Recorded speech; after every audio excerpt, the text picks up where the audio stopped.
ಕಾಂಗ್ರೆಸ್ನ 4ನೇ ಪಟ್ಟಿ ರಿಲೀಸ್ ಆಗಿದೆ. 46 ಕ್ಷೇತ್ರಗಳಲ್ಲಿ ಅಭ್ಯರ್ಥಿಗಳ ಲಿಸ್ಟ್ ಅನೌನ್ಸ್ ಮಾಡಿದ್ದಾರೆ. 4ನೇ ಪಟ್ಟಿಯಲ್ಲೂ ಕೂಡ ರಾಜ್ಯದ 4 ಕ್ಷೇತ್ರಗಳು ಪೆಂಡಿಂಗ್ ನಲ್ಲಿವೆ. ಚಿಕ್ಕಬಳ್ಳಾಪುರ, ಕೋಲಾರ, ಚಾಮರಾಜನಗರ, ಬಳ್ಳಾರಿ ಕ್ಷೇತ್ರಗಳಲ್ಲಿ ಅಭ್ಯರ್ಥಿಗಳ ಆಯ್ಕೆಯನ್ನ ಪೆಂಡಿಂಗ್ ಇಟ್ಟಿದ್ದಾರೆ.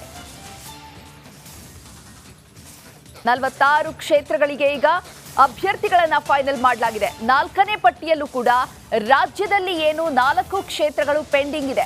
ಈಗಾಗಲೇ ಲೋಕಸಭಾ ಚುನಾವಣೆಯ ರಾಜ್ಯದ ಅಭ್ಯರ್ಥಿಗಳ ಘೋಷಣೆ ಆಗಿದೆ. ಆದರೆ ಕಾಂಗ್ರೆಸ್ ಪಕ್ಷವು ಕೂಡ 4 ಕ್ಷೇತ್ರಗಳಿಗೆ ಅಭ್ಯರ್ಥಿಗಳನ್ನ ಘೋಷಣೆ ಮಾಡಿಲ್ಲ. 4 ಕ್ಷೇತ್ರಗಳ ಅಭ್ಯರ್ಥಿಯ ಆಯ್ಕೆ ಕಾಂಗ್ರೆಸ್ಗೆ ಕಗ್ಗಂಟಾಗಿರುವಂತದ್ದು.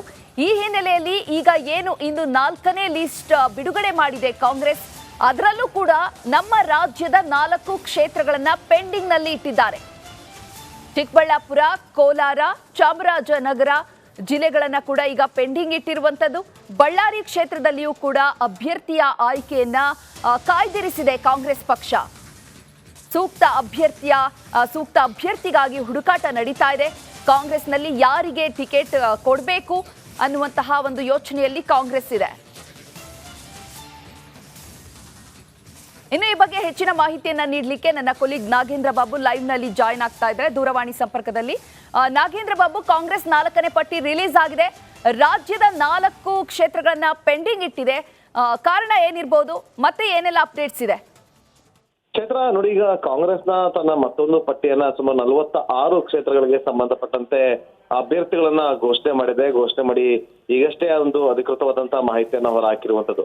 ನೋಡಿ, ವೆಸ್ಟ್ ಬೆಂಗಾಲ್ ಆಗಿರ್ಬೋದು, ಉತ್ತರಾಖಂಡ್ ಆಗಿರ್ಬೋದು, ಉತ್ತರ ಪ್ರದೇಶ ಜೊತೆಗೆ ತಮಿಳುನಾಡು, ಮಣಿಪುರ, ರಾಜಸ್ಥಾನ್, ಮಹಾರಾಷ್ಟ್ರ, ಮಧ್ಯಪ್ರದೇಶ, ಛತ್ತೀಸ್ಗಢ, ಜಮ್ಮು ಕಾಶ್ಮೀರನ ಸಂಬಂಧಪಟ್ಟಂತ ಲೋಕಸಭಾ ಕ್ಷೇತ್ರಗಳಿಗೆ ತನ್ನ ಅಭ್ಯರ್ಥಿಗಳನ್ನ ಘೋಷಣೆ ಮಾಡಿದೆ. ಆದ್ರೆ ಕರ್ನಾಟಕಕ್ಕೆ ಸಂಬಂಧಪಟ್ಟಂತೆ ಇವತ್ತು ಘೋಷಣೆ ಆಗುವಂತಹ ಸಾಧ್ಯತೆಗಳು ಇತ್ತು. ಆದ್ರೆ ಎಲ್ಲೋ ಒಂದ್ ಕಡೆ ಪೆಂಡಿಂಗ್ ಅನ್ನ ಇಟ್ಟಿರೋದನ್ನ ಗಮನಿಸ್ತಾ ಇದ್ರೆ, ಎಲ್ಲೋ ಒಂದ್ ಕಡೆ ಅಭ್ಯರ್ಥಿಯ ಹುಡುಕಾಟದಲ್ಲಿ ಇನ್ನೂ ಕೂಡ ಕಾಂಗ್ರೆಸ್ನ ನಾಯಕರು ಇದ್ದಾರೆ ಅನ್ನುವ ವಿಚಾರ ಒಂದು ಕಡೆ ಆದ್ರೆ, ಮತ್ತೊಂದು ಕಡೆ ನೋಡಿ, ತಮಿಳುನಾಡಿನಲ್ಲಿ ಇವತ್ತು ಪ್ರಮುಖವಾಗಿ ಕರ್ನಾಟಕ ಕೇಡರ್ನ ಮಾಜಿ IAS ಆಗಿರುವಂತ ಶಶಿಕಾಂತ್ ಸೆಂಥಿಲ್ ಅವರಿಗೆ ತಿರುವಲ್ಲೂರಿಂದ ಅವ್ರಿಗೆ SC ಮೀಸಲು ಕ್ಷೇತ್ರ, ಅದು ಆ ಕ್ಷೇತ್ರದಿಂದ ಅಭ್ಯರ್ಥಿ ಅಂತೇಳಿ ಘೋಷಣೆ ಮಾಡಿರುವಂತದ್ದು. ಮತ್ತೊಂದು ಕಡೆ ಕಾರ್ತಿ P ಚಿದಂಬರಂ ಅವರನ್ನ ಶಿವಗಂಗೆಯಿಂದ ಮತ್ತೊಮ್ಮೆ ಅವರನ್ನ ಕಣಕ್ಕಿಳಿಸಿರುವಂತದ್ದು. 2 ದಿನಗಳ ಹಿಂದೆ ಅಷ್ಟೇ ಅವರ ಮೇಲೆ ಇಡೀ ಒಂದು 50 ಲಕ್ಷ ಬ್ರೈಬ್ ಅನ್ನ ಪಡೆದುಕೊಂಡಿದೆ ಎನ್ನುವ ಗಂಭೀರವಾದಂತಹ ಆರೋಪ ಕೂಡ ಕೇಳಿ ಬಂದಿತ್ತು.